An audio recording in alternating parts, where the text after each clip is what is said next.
ñaareelu pàcc bi rubrique bu mucc invité politique la bu jot fii ci Tok Tok Sénégal dañ ciy ànd ak Migui Maram Ndiaye Migui maa ngi lay nuyu. maa ngi lay fay Osama Monique Sagna di nuyu ñi nga xam ne ñoom ñoo di téléspectateurs yu ITV la télévision d'ici et d'ailleurs di am mbégte di ànd ak ñoom comme ni ñu koy defee altine bu ne ci biir rubrique politique bi nga xam ne rek tey jii comme ni ñu ko waxee ñu si dalal ki nga xam ni moom moo di Cheikh Oumar Sy nekkoon fi député sa Assemblée nationale tey jii mu samp ndëndëm si élection locale yi nga xam ni moom la ñu dëgmal si diwaanu Golf Sud si biir Guédiawaye. donc ñu bàyyi la nga tàmbali waxtaan bi ak moom di ko nuyu bu baax. merci maa leen di nuyu et di leen remercier ci invitation bi. di ñaan yàlla ñi nga xam ne tey ñu ngi jëm ci dëkk yi pour tabaski yàlla na leen yàlla yóbbu si jàmm. jox leen si jàmm. alors honorable foofu nga dugg sax moom la ñuy dooree waxtaan bi muy tabaski bi mais cette fois-ci tabaski et Covid 19 gis nañ ni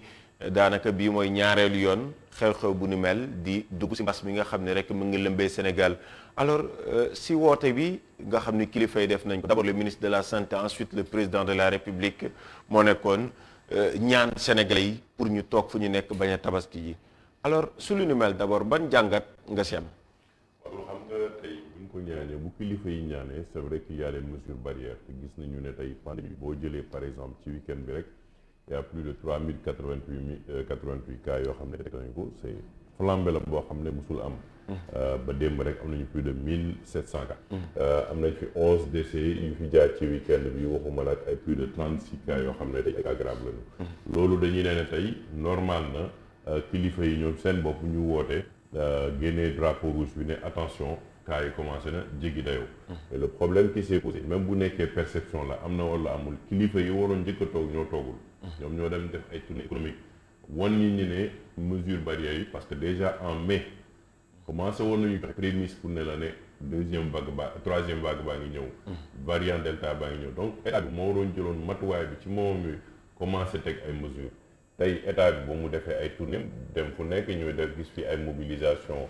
de la part du pouvoir ñu gis fi ay manifestation de la part de l'opposition mais askan bi ak ay manifestations religieuses askan bi normalement dañ ne kilifa yi waroon jiite bu nekk ñoom tooguñu heure bi ñu waroon toog ñun ñu topp leen. heure bi tabaski jot tamit ñun ñu am suñu yiite wala dem suñu famille wala dem ci biir dëkk yi seeti leen ñun tamit mënuñu toog dañuy dem. donc am na cause am na ay responsable am na ay cause yi am tey mooy lan mooy responsable ñi jiitu nga xam ne tey ñoo waroon jëkk wane l'exemple war a wane mesure de restriction yi war a bàyyi manifestation yi ñoom ñoo njëkk a manifester ñoom ñoo gën a njëkk a wane seen bopp ñoom ñoo njëkk a def ay tournée population bi jëkk tabaski jot ñu leen mun leen ñu yéen tere mun leen yéen def seen manifestation ba pare tere ñu ñun tey dem par exemple seeti suñu parents da ngay seet par exemple tey bu Dakar mesure bi Dakar dem dikk jël normalement dans une période normale loolu c'est justifié mais tey moom mooy service public boo xam ne mënoon na def chaque passager buy nekk ñu def mesure barrières yi sol sa masque ba pare ñu defal la say gel ak yooyu yëpp yóbbu la ba ci dëkk bi mais en supprimant les lignes 2 jours 3 jours fekk nit ñi jënd nañu seen i ticket ak loolu léegi population ñi yëpp ñi nga xam ne waroon nañu déplacer ñu ngi dem ci gare routière yi ça veut dire que gare routière yi actuellement ça va exploser en termes de nombre de personnes ñuy wut pexe pour dem te état bi du leen mën a tere dem ci gare routière yi donc état bi fu mu ne nii autorité bi amul benn moyen de répression loi yaa ngi fi mesure yaa ngi fi mais autorité mënuñu ko appliquer parce que ñoom ci seen bopp ñoom ñoo ko ñoo njëkk a tegi respect ci mesure yooyu donc il y aura un effet domino parce que ña waroon jël transport bi ñu ngi dem ci transport léegi yi nga xam ne ci gaar yi mais en plus même du point de vue des prix dafa triplé li nga xam ne 7000 francs la woon waroon jël gis nañu léegi ñu ngi koy fayee ba 20 000 francs donc et l'État ne régule pas ça veut dire que tey dans le cadre de mesures barrières yi ñuy dund tey ak économie fu mu toll l'État est complètement absent et l'État est complètement amul li nga xam ne matuwaay la pour tey war a mën a fexe ba respecter autorité alors tudd nga ci état lu bëri yoon mais comme ni ñu ko waxee rek wala comme ni ñu ko seetloo mooy daanaka bañ ne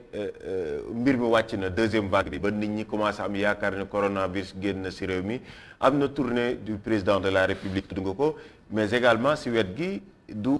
parce que souvent dañuy joxañ baaraamu tuuma état c'est vrai que ni nag seen responsabilité moom tey ji kenn doot ko natable mais du côté de l'opposition également gis nañu ay manifestations yu bëri ba sur le 23 pouvoir fële opposition fële alors responsabilité acteur politique de manière globale su yu ni mel est-ce que tey ji tamit acteur politique warul xoolaat taxawaayam bañ di topp suma intérêt am tey xalaat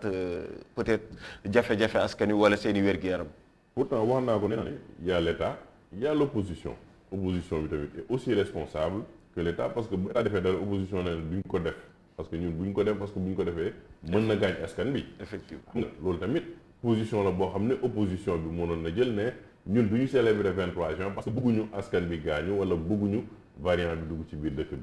mais l'exemple doit toujours d'éviter ki nga xam ne moom mooy yore loi bi moom mooy yore la force légale. xam nga ni chaque fois bu ñu wax ñu ne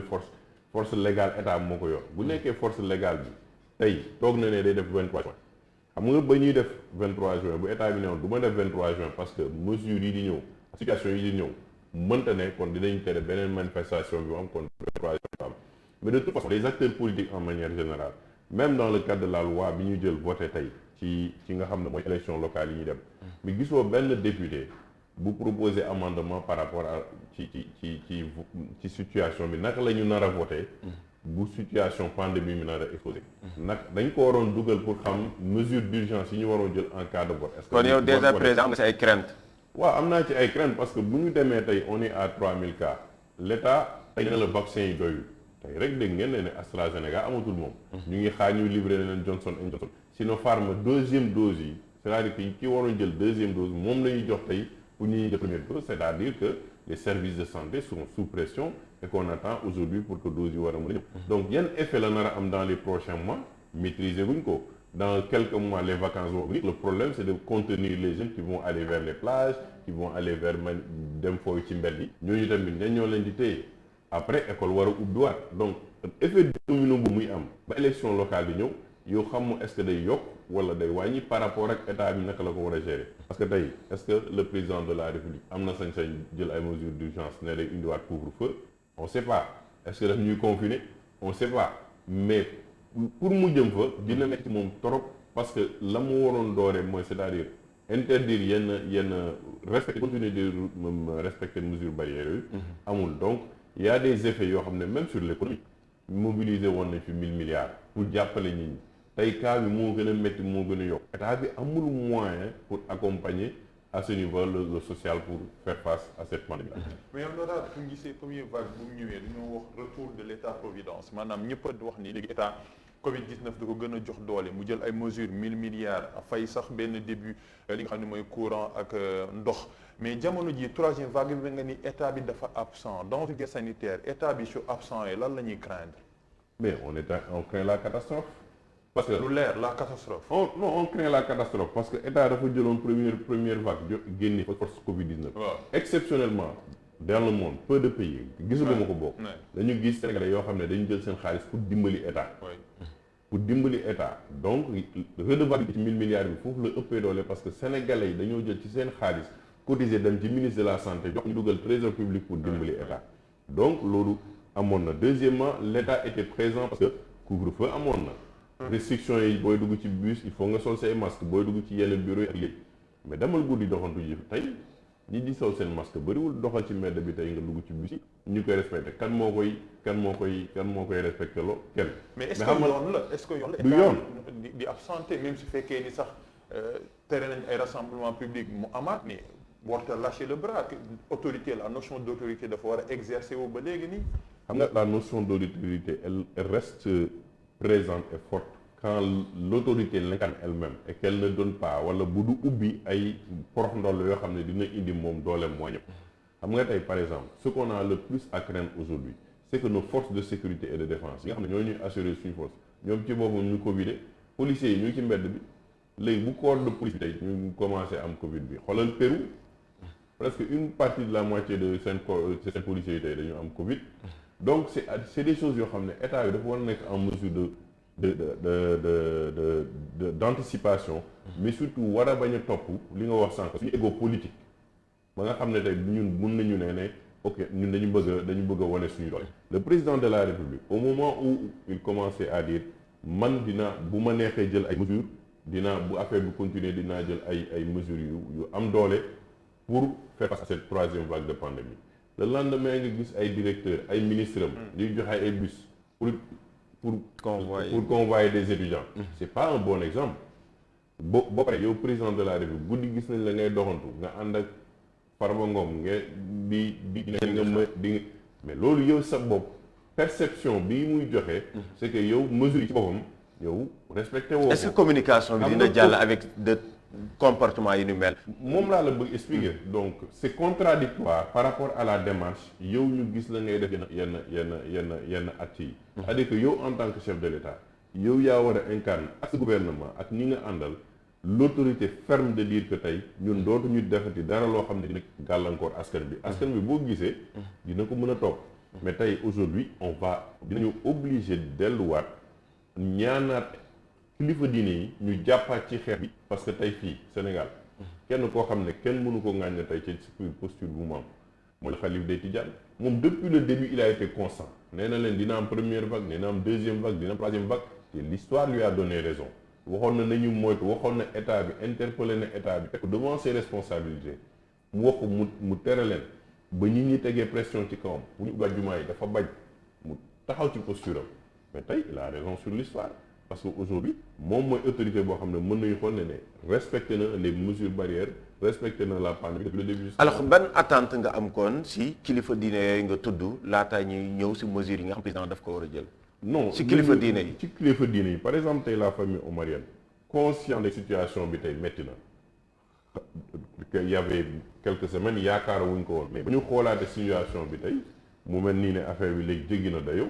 ñun mosquée omarienne dañuy décider du ñu julli parce que rassemblement bi fi nar a am ñun mënuñu ko contenir parce que dans mosquée bi nga xam ne dañu waroon julli du julli donc nit ñi fa waroon dem yëpp dañuy ñëw ci ñun pour julli ji ça c'est xoolal Maroc il vient d'interdire la prière de la Tabaski en Arabie Saoudite à distance lañ koy defee te gënuñu leen nekk ay julli donc beaucoup de pays musulmans yooyu soit ils sont en train de prendre des mesures drastiques soit carrément dañuy nee ne nit ñi du ñu julli Tabaski bi pour éviter propagation bi parce que kii na xoolal Israël c'était presque à 100% vacciné tey 40% yëpp ñu ngi nekkaat tey des cas des cas. mais honorable soo tëjee mosquée ibbi concert. lan mooy njëriñ. c'est l'état moom laa la wax xam na l'autorité moom mooy décider lan la ñuy war a def ñëpp topp ci bu fay rek ku nekk di nga def loolu la neex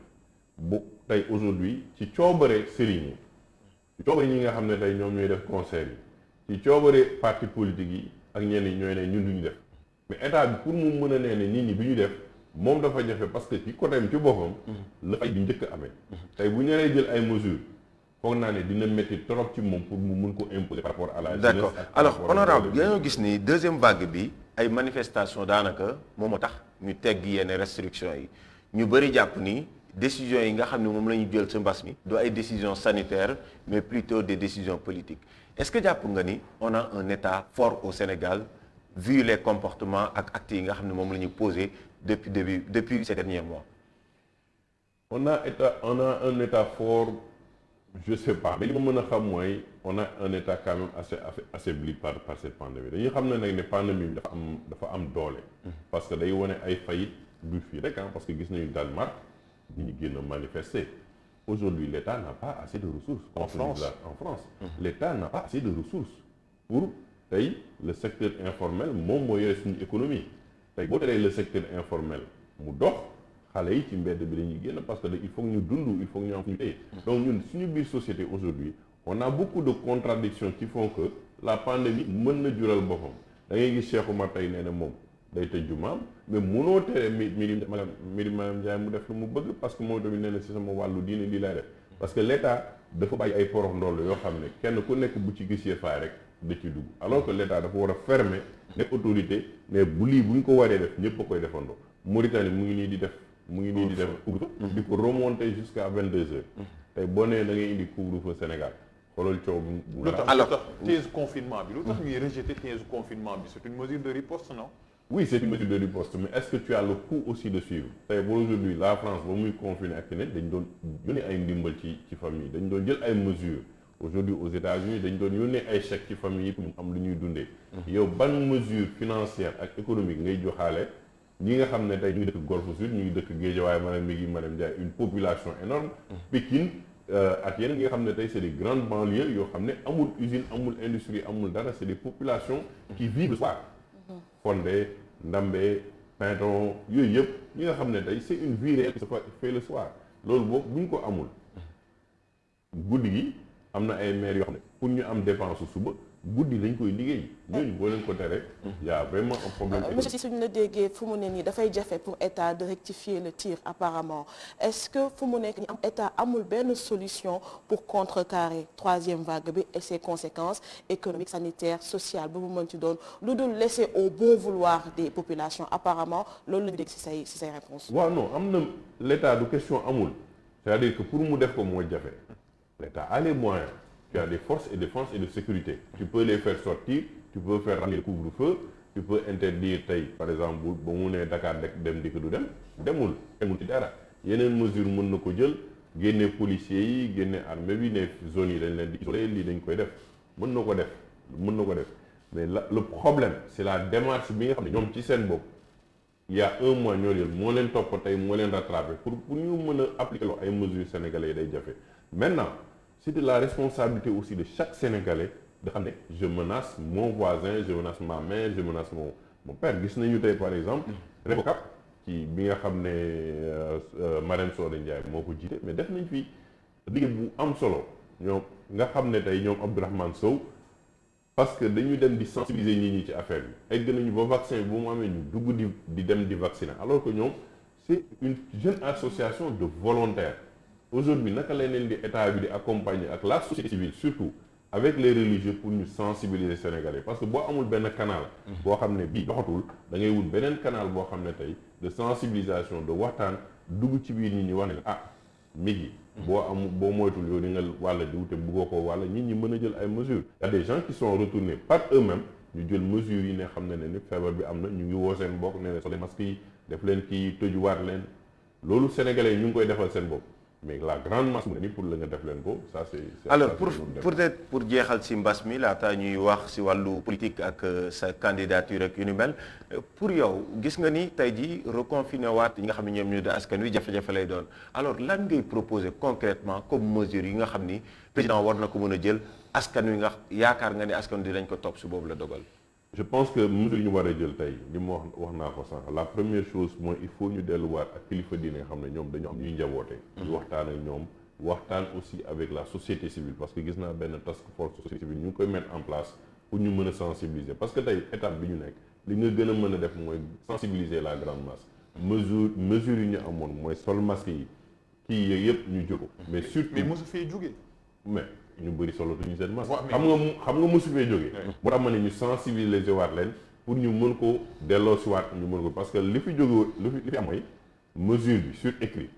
mu ngi fi mais sur la pratique les gens ne le faisaient plus donc naka la ñuy defee tey ba nit ñi di ko jëlaat naka la ñuy defaatee ba ci biir marché yi ci biir transport yi ñu koy appliqué waat waxtaanaat ak waa AFTU waxtaanaat ak waa SOTRAC waxtaan ak kuréel yi nga xam ne ñoom ñuy ëpp transporté foofu lay pandémie di gën a circuler ñu war leen mën a sensibiliser pour loolu mën a am xool nag ak force de l'ordre bi naka la ñuy delluwaat nànk-nànk pas mu nekk affaire du doole mais pour ñu mën a veiller à ce que l'application soit faite te loolu nag nañu fexe tamit état bi ci boppam mu war a moom tamit respecter mesures yi ba ñu xam ne état bi sérieux na ci li nga xam ne les rassemblements parce que il y a des concerts il y a des combats de lutte prévus et tout ça pour man bu ñu demee ba egg ci benn niveau ba yenn yi ba nga xam ne mën nañ ne wàññ nañu tëj jàkk yi wala rassemblement yi war nañ mën na tere rayul kenn mais nañ ko xool un mois ba mu wàññeeku tey dëkk yi nga xam ne donc yow da nga d'accord fii ak un mois ñu bàyyi rassemblement et tout ça ñu continuer non pas de dama leen arrêté dama ne nañ leen arrêté ñu xool un mois lan lay joxe tey boo gisee Catalogne mu ngi tëj waat pourtant ubbiwaatoon nañu France mu ngi xalaataat tëju mais pour aar askan bi la pour aar nit ñi la kon ñun tamit war nañu jël mesures yooyu aar suñu bopp tëjuwaat xool instant yi naka la ñuy wàññee mbas bi rassemblement bu nekkee demoo tey fecc ci benn yoon du la rey julli ji boo fecciwul boo julliwul tey juma du la rey donc y a des yenn yoo xam ne bu nekk boo ko defee dalay dafa am lu mu lay wàññi ci wala leneen loo xam ne mën na la gaañ sax ñu mën a wax mais loolu du la gaañ. donc yooyu yaa war a nekk responsable au-delà de l'État pour ne leen lii du ma ko def parce que bu ma ko defee mën na gaañ askan bi. d'accord alors di fàttali rek moom Cheikh Oumar Sy moom mooy suñu gan tey jii doon député wala boog doonoon député sa Assemblée nationale tey jii mu jiite ab kuréel ñu tuddee ko CIDEA mais également mu doon candidat à la mairie de Golf Sud. alors politique la ñuy waxtaanee si ñaareelu pàcc bi nga doon candidat te bu yàggul dara Assemblée nationale indi ay coppite si li nga xam ne moom moo di code électoral bi si biir coppite yooyu système bi sax nu ñuy falee maire yi ñu daal di koy soppi alors est-ce que jàpp nga ni yow en tant que ancien député yow nga war a dem Golf Sud samp sa ndënd coppite yi ñu fi indi avantage lay doon si yow si élection yi ñu jëg man du avantage ci man mais avantage la ci population bi tey yéen xamu leen woon kan mooy nekk seen maire dañuy ñëw teg par exemple kenn ku mel ni Barthélémy Dias ci tête bi nga xëy mi ngi nekk maire parce que conseil yi ñoo doon fal lan moo doon am mooy bu ñu demee ba ci cappaandaw bi ba war a far maire bi ñii dañuy am conseil yoo xam ne leen di tëj am leen fu ñu leen laax ñu jox leen 1 million wala 2 millions ñii am nu ñu waxtaanee ñoom ñii am leen liggéey nga dugg ci vote bi Cheikh Oumar bi nga xam ne askan bi yëpp gisoon nañ ko mu nekk ci ba mu nekkoon ci tête de liste bi moom nekkatul maire on nous comprend c'est-à-dire que le vote n'était pas direct le vote était indirect lii nga xam ne coppati la coppati bu am doole la mooy tey non seulement yow kii nga xam ne mooy tête de liste xam na ne kii boo ko votelee askan bi moom lay am comme maire c'est sûr et certain bu gagné mais la ca des mooy lan tey yow mën nga ko interpeller ne ko yow Cheikh Oumar Sy lan mooy sa projet pour Golf Sud lan nga war a defal Golf Sud donc moom il est déjà redevable par rapport ak lan ban engagement lay am ak population de Golf Sud mais ki nga xam ne tey ci biir liste bi après lañ ko tànn par exemple je donne man ma ak dama commune Golf Sud mais tête de liste bi ak Aliou Sall la woon ba ñuy dem proportionnel kan moo fa nekkoon Aïda Sow Diawara mais ba ñuy baat campagne kan moo doon wax Aliou Sall moo doon wax pour la de Golf Sud ak kii yooyu mais kenn xamul woon lan mooy programme Aïda Sow Diawara donc aujourd'hui moom mënatul làqu ci liste bi ci ginnaaw il faut que ku mel ni la Diop bi nga xam ne tey bëgg na Golf Sud mu war a toog ak Cheikh Oumar Sy war a toog ak la maire sortante war a toog ak Néné Fatoumata Tall ñu ne lii la ñu bëgg ñun comme programme pour Golf Sud parce que affaire yi nekkatul rek dañuy làqu ci biir liste bu ñu eggee rek nekk maire. mais dañu war a toog ak askan wi maanaam fi nga bëgg a yóbbu da nga jàpp ni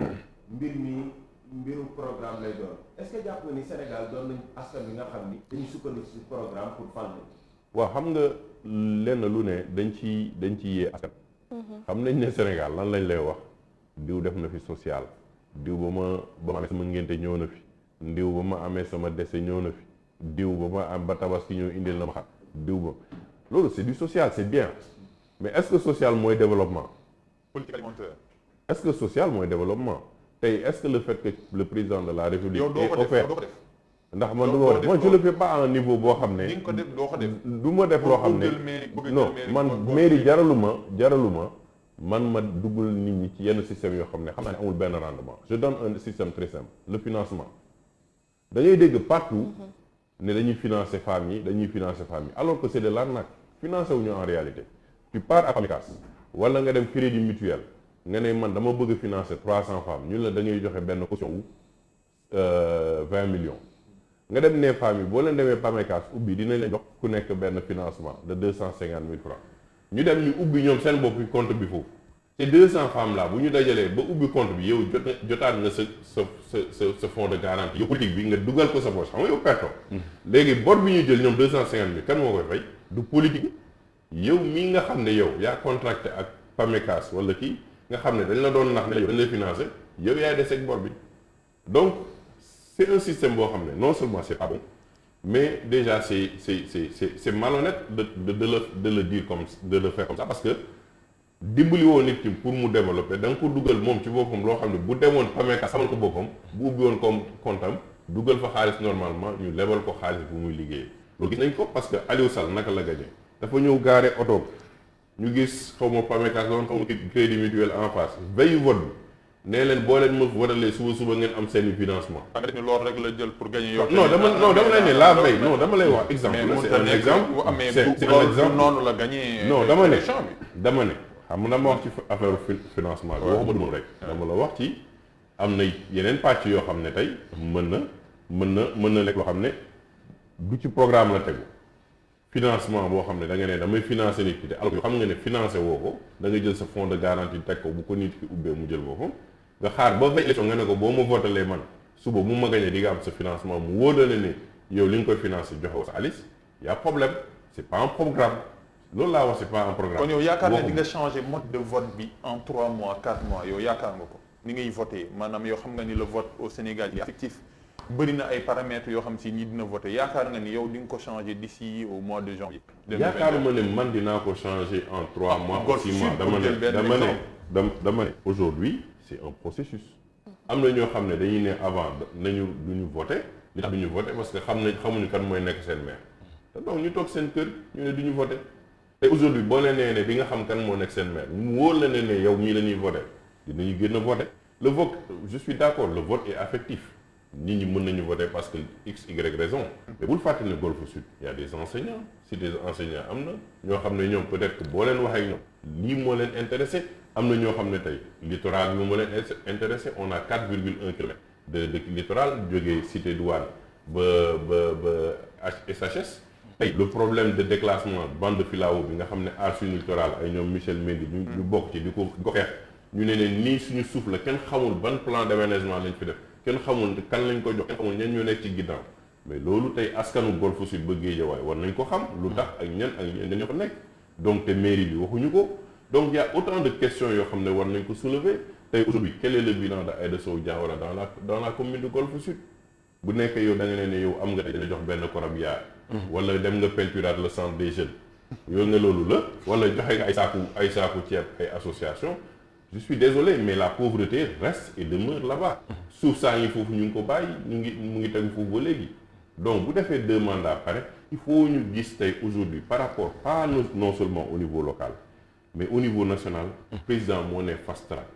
président moo ne administration bi na changer doxalin et ça il faut le changer au niveau de l'administration d'accord locale. Alors sooy xool ñu ngi dugg ci ay élections yi nga xam ni yow peut-être bii mooy gulet nga war a samp nit ñi xam ni kat Cheikh Oumar Sy la ñu war a dem élection pour jéem la voteel demoon nga ay élection député nga àndoon ak Serigne Mansour Sy Djamil donc loolu moom la dugaloon biir assemblée nationale tey mun naa ni nga jël sa yoonu bopp war a dem ci golf est-ce que jàpp nga ni am nga poids bi nga xam ne tey jii war ngaa mun a concurrencer par exemple la coalition présidentielle tudd nga ko sànq yaa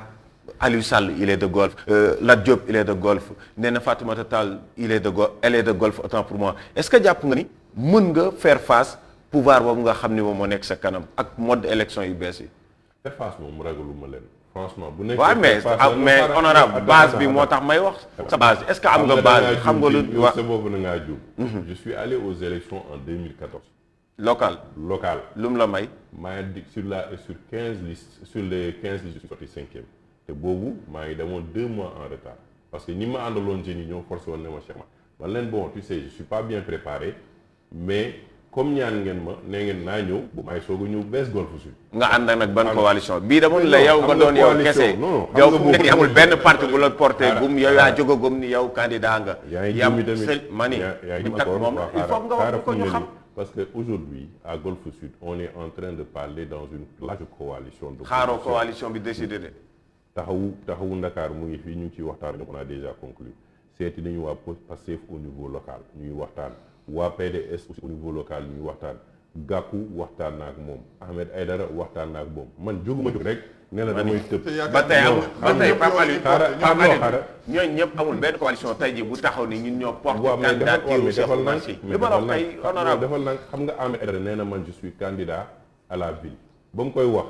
est-ce que am na ñoo xam ne porté nañu ci ginnaaw nee na ñun jàpp lañu Ahmed Aïdara te ba mu koy déclaré ça fait plus de 1 an est-ce que am na amul. donc non dama ne wax non dañuy logique pour logique laa ko wax amul benn coalition ni mu ko waxee boo xam ne jóg na ne te may jàppale Ahmed Aïdara amul mais moom nee na man je suis candidat à la mairie de Guédiawaye man ba moo waxee nee naa ko dañuy waxtaan man bu nekkee mairie bi moo la intéressé man mairie de ville. entre 2014 boobu ngay tudd. ak jamono ji tey ban base tey jii loo fa liggéey si ak sa base ba mun a tey ji nga war a mun a dem jàkkaarloog ñooñu nga la tuddal xam nga tey bu nekkee base la ak li nga liggéeyal Sénégal en 2014 personne ne connaissait Cheikh Oumar Sy ba muy xeexal littoral bi tey ñi nga xam ne ñu ngi ànd ak man Guédiawaye ñu ngi xeex ci littoral bi aar suñu littoral fan la ñu nekk du Guédiawaye tey lu autoroute à péage bi ñan lañu ko xeexal du waa Guédiawaye parce que ak ñu fa nekk kan moo ko xeex mais doomu Guédiawaye la Guédiawaye laa dëkk donc y a des gens jóguma rek nee ne man parce que man ma Cheikh Oumar rek dafa am fu ko sukk non déglu xamul loolu laa lay wax xam nga ne base bi nga xam bu ñu demee élection locale dinaa la won ne li ma la doon wax ci waxtaan ci suuf ak ci coalition dinañ ko samp ba nga ne alliance su Golf Sud mu ngi nii di taxaw te loolu du Cheikh Oumar si rek moo nekk ci ginnaaw donc man jóguma parce que aussi je suis un responsable je peux pas me lever man rek parce que je m'appelle Cheikh Oumar Sy ma dem aux élections locales comme ça aujourd'hui boo jëlee Lat Diop bu ñu toogoon fii ma toog fii mu wër na ma yàlla bu ñu may génn ci programme du ko génne lan lay Lat Diop bi yore c'est l'argent de l'État lay distribuer c'est l'argent de l'État. non dama lay wax accusation la pour le moment parce que ni ngay tëjoo peut-être di waajal sa bopp moom itam mi ngi tëju di def dama lay wax xam nga mbir gi dans une démocratie et dans des enjeux aussi importants bi nga xam ne Sénégal dafay dem pétrole gaz développement local acte 3 de la décentralisation création d'emplois il faut qu'on soit sérieux par rapport ak li ñu koy demee bu nekkee dañuy continuer di distribuer ay saaku ceeb ay saaku soble ay saaku pomme de terre di def du social qu'on s'arrête là-bas parce que Sénégal du mës a développer on soit sérieux on parle aujourd'hui de développement de projet de développement de Golf Sud man wóor na ma ne man Golf Sud mën naa mobiliser plus de 2 milliards à 3 milliards en termes de partenariat public-privé te waxuma ko caaxaan nekk na assemblée nationale man maa monté réseau pour la bonne gouvernance des ressources minérales boobu kenn xamul woon pétrole ak gaz fan lay tollu ba may génn bàyyi naa fa 400 000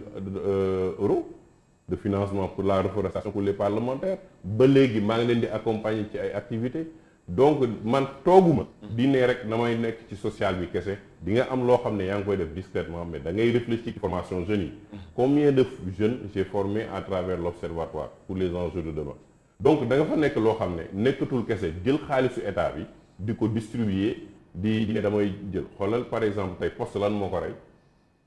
la poste là actuellement lan moo ko rey mais Siré Dia ñaata personne la jël recruter leen ci poste ba mu nekk loo xam ne c'est une pléthore de personnel boo xam ne mu ngi rey une question aussi importante pour l'État du Sénégal. mais accusation non dama lay wax non c'est pas des accusations c'est-à-dire que boo ko xoolee c'est des faits maa ngi ba may jógee il y a quelques jours on a organisé un séminaire sur ça pour comment sauver la poste j'étais partie prenante de ça je n'accuse pas man xam nga lan laay bañ wax lu amul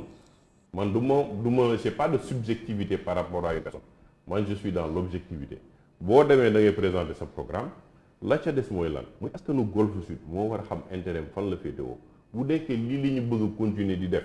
bu ñu jooyee suba ne Golf Sud développé wul bu nekkee nag dañu bëgg ay programme nañu ànd ak benn alliance boo xam ne tey am nañu innovation bu ñu bëgg indi en termes d'administration am nañu emploi bu ñu bëgg créer en termes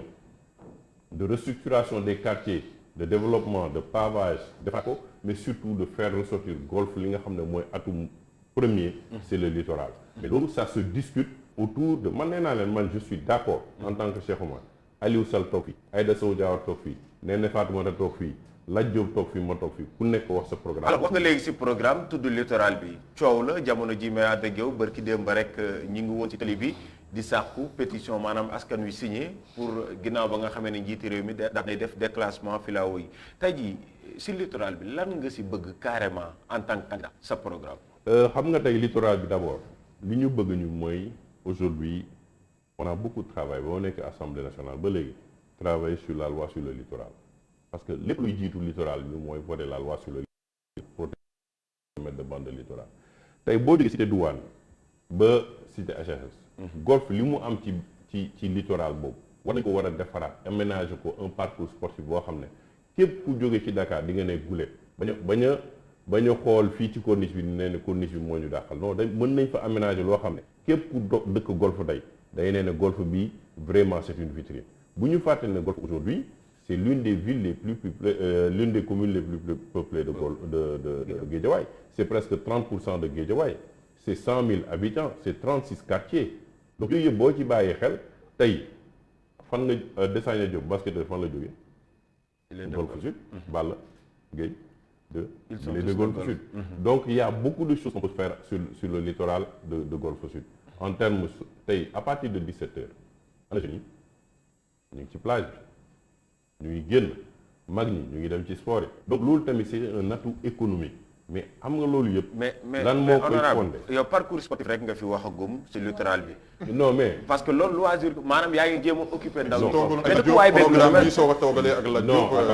attendez li ngeen di wax. sa programme yi non waxuñu amul solo. waxuñu la amul solo na leer également mais dañ mais moom rek nga si wax. mais littoral bi loolu rek nga ñu fi waxagum. da nga ma laaj ci littoral. littoral nga ma parce que coow la fa. non moi voilà tu me poses une question ailleurs mais tu m'as posé une question précise par rapport au littoral. par rapport ak programme moom laa lay wax moom laa lay expliquer. boo ma waxee feneen moo wax la feneen mais dama ne par rapport ak littoral bi lan laa war a def moo wax la par rapport ak littoral bi lan lañ ko war a def ak protéger ko ak bande de filao bi ak li nga xam ne moo ñu tax a jóg en tant que ñu mouvement aar suñu littoral pour protéger suñu littoral. boo ma waxee leneen ci biir Golfe Sud. Là il faut d'abord commencer par l'administration locale de Golfe Sud de la mairie. C'est-à-dire qu'aujourd'hui man bu ma nekkee maire war naa fexe ba tey population bi nekk Golfe Sud bu ñu soxlee dara avec les nouvelles technologies de l'information avec les nouveaux moyens ñu war a mën a am seen i kayit administratif à temps maire bi ñu xam calendrier am ak heure am à temps te nga xam ne yow heure bi administrativement lii la lay maire bi di soxle plan de développement local par rapport ak suuf si dindi suuf si ci Golfe Sud c'est un programme que tu peux faire sur 5 à 10 ans parce que dindi suuf c'est pas question de suuf si rek mooy dañ mais c'est une question de salubrité publique et c'est une question de gain pour aujourd'hui aussi bien pour les automobilistes mais pour les marchands yi fa nekk tey recenser aujourd'hui tous les petits métiers surtout les artisans yi nekk foofu capacité leen ànd ak ñoom réorganiser leen au niveau local moom mooy yokk sa recette aujourd'hui attirer des investisseurs sur la base tey aujourd'hui man yow bu mu la bëggee invité tey bëriñ ci xew bu ma bëggoon invité soxna si yaa ngi loisir non defal naa non c'est de l'économie attendez il faut pas oublier une chose tey ñii di ñëw fii ci corniche bi di ndékki si c'est de l'économie c'est de l'économie tey moom bu amee soxna si ñëw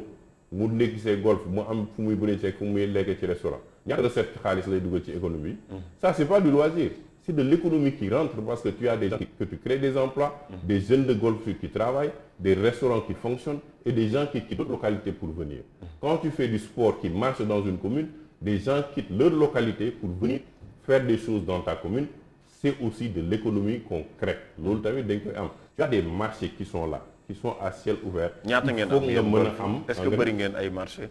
Golf am nañu plus de 4 ou 3 marchés. xoolal bi nekk unité 2. xoolal bi nekk bi ñu bokk waa Patte d'Oie. donc xoolal bi nekk côté fii donc il y a marché am na. c'est-à-dire que on doit aller vers la réorganisation des collectivités territoriales. moom moo war a nekk le premier levier économique. Le premier levier économique. Les jeunes qui sont là, qui constituent plus de 40%, il faut, avec les écoles primaires qui sont là-bas, déjà les prendre en charge très tôt, les orienter dans des formations, aussi bien au niveau local, dans les métiers menuiserie, mécanicien, il y a des mécaniciens qui sont mais nous, il faut les perfectionner. D'accord. Aujourd'hui, donc, l'économie locale n'est pas bien organisée et il faut arriver à faire organiser ça. D'accord. Alors, donc, c'est un honorable, débat important. lu ñu des ci waxtu xam naa ni bëriwul mais yow tey jii yaa ngi bëgg a doon maire donc peut-être mun nañu 2022 mun nañ dégg Cheikh Oumar Sy maire bu Golfe Sud 2022 également mun nañ dégg Cheikh Oumar Sy ministre de la République wala directeur ci benn société maanaam ñu tabu la fa cumul bi. yow lan mooy sa gis-gis ci cumul maanaam nit nekk maire ba noppi nekk directeur wala nekk maire nekk ministre doo sax am temps peut-être toog sa gox bi nga xam ne fa nga ne lan mooy sa gis-gis. man maire député c'est pas trop gênant pour moi parce que c'est di nga mën a plaider say. non waxuma député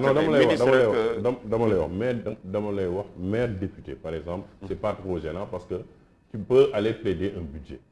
mais maire ministre c'est compliqué parce qu'il y a beaucoup de conflits d'intérêts yoo xam ne day am. parce que mën nga tibb ci sa budget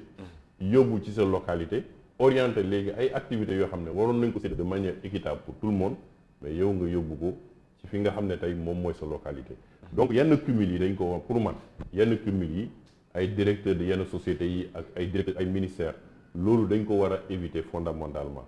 et maintenant s'orienter à ce que le maire bu ànd ak ay coalition am wala affaire ak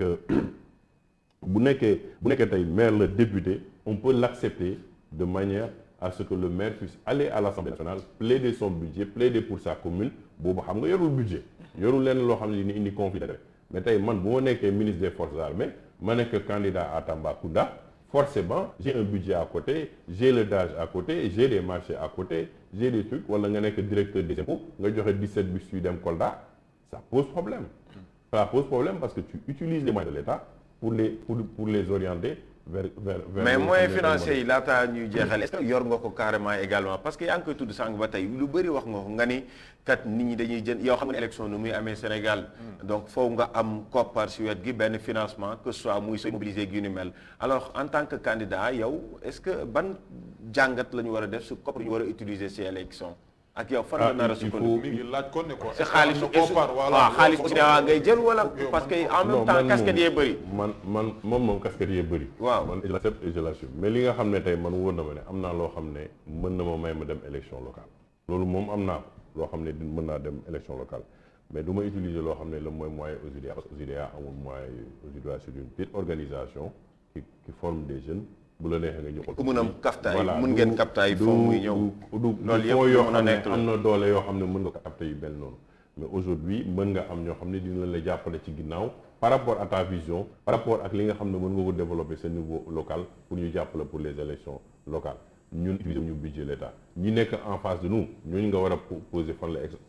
la xaalis bi nekk yaa ma ci en 2014 kon tiit nga leen non tiitu ma en 2014 nee na Fatoumata xamuñu ko woon kañ la nekk ministre ak kañ la feeñ ak lan moo ko feeñal